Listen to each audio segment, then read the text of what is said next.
ফিরে এলাম বিরতির পর। রাম মন্দির উদ্বোধনকে ঘিরে প্রচার কর্মসূচি নাচছে এবং সেই প্রচার কর্মসূচির অঙ্গ হিসেবে কোথাও চলছে স্বচ্ছ ভারত অভিযান, কোথাও চলছে র্যালি, আবার কোথাও বিভিন্ন রকমের আয়োজন পরিলক্ষিত। আজকে যেমনটা কাকরাবনের ক্ষেত্রে লক্ষ্য করা গেল, কার্যত গর্জন মোড়া হদ্রার এলাকার সনাতনী ধর্মাবলম্বীদের উদ্যোগে র্যালির আয়োজন করা হয়। ছোট ছোট শিশুরা যারা রাম লক্ষণ সীতা সেজে ভগবানের বিভিন্ন রূপ ধারণ করে র্যালিতে পা মিলিয়েছেন। 22 জানুয়ারি রাম মন্দিরের উদ্বোধন, রামলালার প্রাণ প্রতিষ্ঠা, তাই তার আগ মুহূর্তে গোটা দেশ জুড়ে চলছে প্রচার কর্মসূচি। বিশেষ করে আজ কাকরাবনে গর্জন মোড়া হদ্রা এলাকায় সনাতনী ধর্মাবলম্বীদের উদ্যোগে বিশেষ র্যালির আয়োজন প্রচার কর্মসূচির অঙ্গ হিসেবে। কি বক্তব্য উঠে আসছে কাকরাবন থেকে, শুনুন।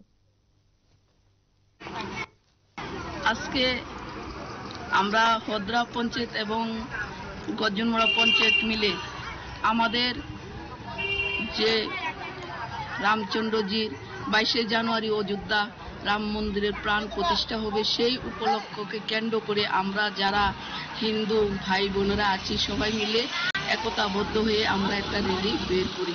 এই র্যালিতে রাম লক্ষ্মণ সীতা সহ রাজা দশরথ এবং রাজার 3 রানী সকল বানর সেনা সবাইকে নিয়ে আমরা সুন্দর করে একটা র্যালি বের করেছি।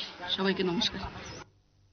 আপনারা শুনলেন সমাজসেবী লক্ষ্মী দে মজুমদারের বক্তব্য। তিনি জানালেন যে রাম মন্দির যেহেতু উদ্বোধন হতে চলেছে, তাই দেশজুড়ে প্রচার কর্মসূচি চলছে এবং সেই কর্মসূচির অঙ্গ হিসাবে রাজ্য বিভিন্ন রকমের আয়োজন করা হচ্ছে। সকলকে রাম মন্দির উদ্বোধন প্রসঙ্গে জানান দেওয়া এবং যা যা কর্মসূচি রয়েছে সেই কর্মসূচিতে সামিল হওয়ার আহ্বান উঠে আসছে বিভিন্ন অংশ থেকে, বিভিন্ন মহল থেকে। যেমনটা আজকে কাকরাবনে পরিলক্ষিত, বিশেষ র্যালির মধ্য দিয়ে প্রচার কর্মসূচি সারলেন সংশ্লিষ্টরা।